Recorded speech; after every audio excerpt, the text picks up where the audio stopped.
seneng tentunya gitu. Jadi generasi saya itu ada gitu. Saya itu yang saya sedihkan tuh justru malah Sri Mulatnya, yang bagaimana dia punya wadah gede dan mereka tapi tidak ada generasinya sama sekali.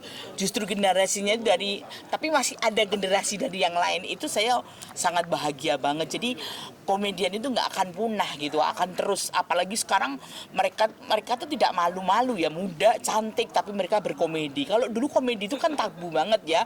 Kalau komedi itu kalau dulu itu aduh, perempuan jadi komedian itu kayaknya tuh kok nggak banget gitu loh ya. Komedi itu ya cowok gitu. Tapi sekarang dengan munculnya mereka tuh tidak tidak menjaga image, tidak apa ya, tidak yang jadi mereka tuh memang benar-benar berkomedi gitu loh. Dan saya sangat seneng kalau ada regenerasi saya gitu, dan mereka saya anggap ya mereka sudah mampu semua untuk berkomedi. Tapi kunci eksistensi Bunda Nunung gimana sih, mungkin bisa sampai di titik sampai sekarang gitu Mas? Ya memang sekarang mempertahankan itu yang paling sulit ya. Kalau saya mungkin udah menjadi seorang Nunung itu memang yang berpuluh-puluh tahun menjadi seorang Nunung. Tapi mempertahankan itu memang paling sulit. Jadi ya sekarang itu ya saya itu selalu membuat apa? Cuman satu, attitude.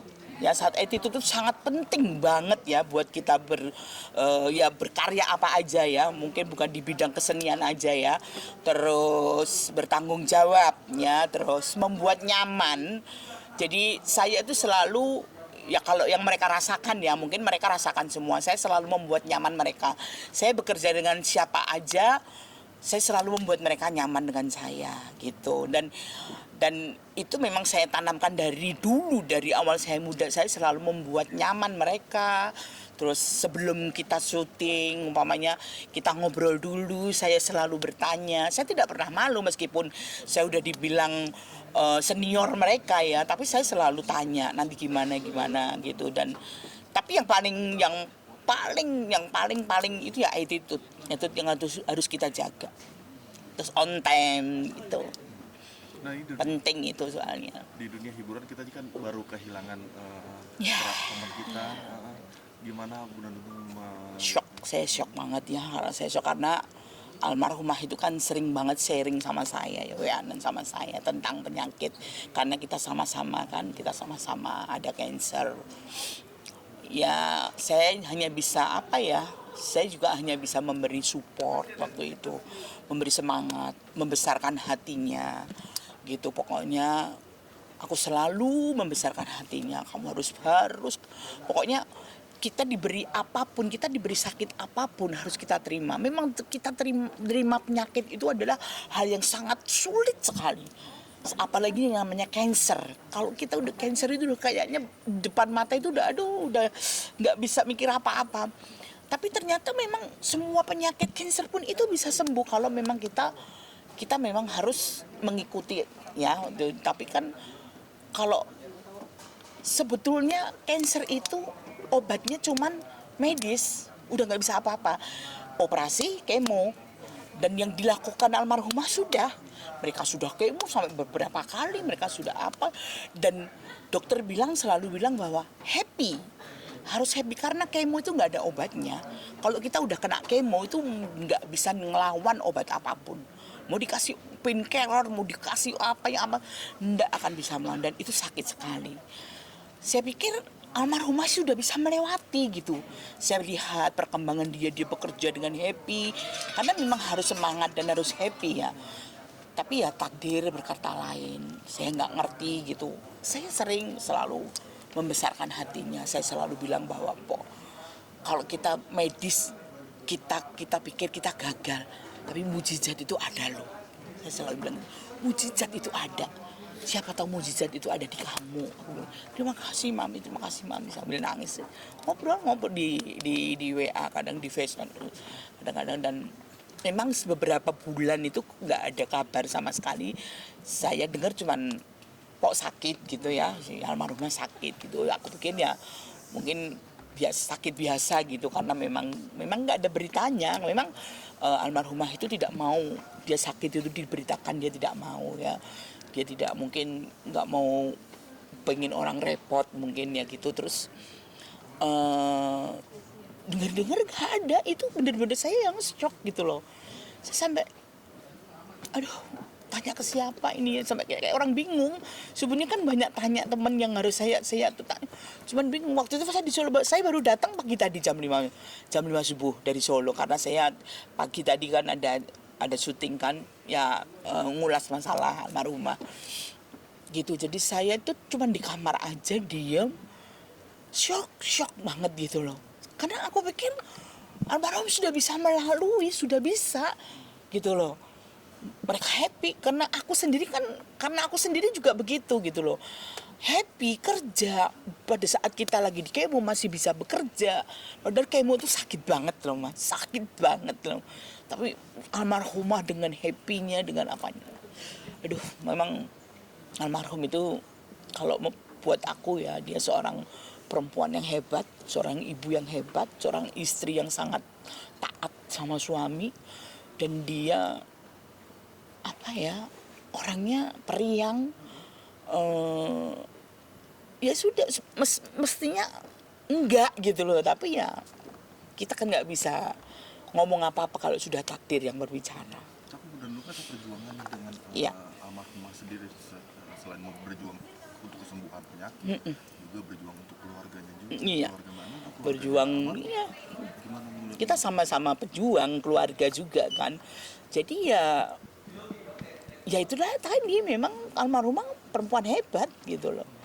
Ya pada saat saya sakit saya tetap masih kerja karena saya masih punya tanggung jawab buat keluarga. Ya saya kuat, saya bisa, ya saya jalani. Tapi update kesehatan Bunda Nurul sekarang seperti apa? Alhamdulillah kan gini, saya kan sudah 4 tahun ya. Jadi kata dokter, kalau dokter itu bilang kalau sudah 5 tahun sudah bisa dibilang survivor ya. Tapi kan ya saya masih, apalagi dengan dengar kejadian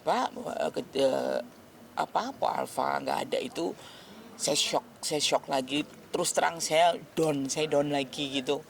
Terus tapi ya saya nggak boleh, saya harus nggak boleh down ya, walaupun ya boleh lah saya sedih, saya boleh, tapi nggak mau berkelanjutan. Karena saya percaya bahwa almarhumah di sana sudah di tempat yang paling enak. Saya percaya bahwa almarhum Husnul Khotimah dan surga di tempatnya. Artinya kalau belum 5 tahun belum bisa dikatakan survivor. Belum. Berarti ada kekhawatiran nggak benar-benar? Kalau kekhawatiran, cemas, terus itu masih ada. Makanya saya masih selalu menjaga. Makanya saya tidak pernah kayak menyombongkan diri ini, gua enggak. Saya selalu kalau bicara di mana-mana gitu bicara. Banyak banget orang yang pengen ngobrol dengan saya, DM dengan saya, yang pengen ngobrol, pengen ya tentang penyakit karena mereka melihat saya katanya kok gimana seperti Bunda kok bisa. Ya sebetulnya semuanya bisa gitu, semuanya bisa gitu. Almarhum juga sempat cerita sama Bunda dulu, katanya saat kukunya udah mulai membiru. Itu gimana momennya? Pas kita ke syuting bareng, dia tuh meluk saya, nangis gitu. Terus Raffi ngomong, udah cerita aja gitu. Aku pikir ada masalah apa gitu. Saya nggak ngerti itu, belum ngerti. Terus mungkin aku pikir nangisin saya gitu. Saya bilang, udah nggak apa-apa, aku udah baik-baik aja kok. Pok, udah baik-baik aja Pak. Saya bilang gitu, udah nggak apa-apa, nggak usah nangis. Aku bilang gitu. Aku pikir dia sedih nangis karena saya sakit. Terus ternyata dia, aku kena, Mami, kenapa? Dia kena cancer, dia cerita dia ada cancer gitu. Di mana? Di payudara. Hah, kamu kan lagi hamil? Saya bilang gitu. Gimana sih? Saya bilang gitu. Iya, dia nangis gitu. Tangan itu kukunya udah biru-biru semua, udah botak semua. Terus memang, tapi maaf nih, jangan cerita kemana-mana. Oh ya, oke. Saya nggak akan cerita kemana-mana, dan saya nggak mungkin akan cerita gitu. Terus WA-an terus, aku WA dia terus, aku supportin terus, aku semangatin dia terus. Pokoknya aku semangatin, aku gedein hatinya, aku pokoknya. Dan dia juga sangat antusias banget dengan terima kasih Mami ya, pokoknya ya Mami. Dan paling terakhir selalu saya bicara, mujizat itu ada. Ya wah, dia senang banget gitu, senang. Aku senang mami ngobrol sama mami. Tapi kalau menjalani pengobatan cancer itu kalau saat menyusui atau sedang hamil itu nggak maksimal, itu benar? Seperti apa? Kayaknya kalau cancer nggak bisa dong Mas menyusui ya. Nggak tahu kalau yang sebelah ya, aku nggak ngerti ya yang kena yang mana kan aku belum tahu.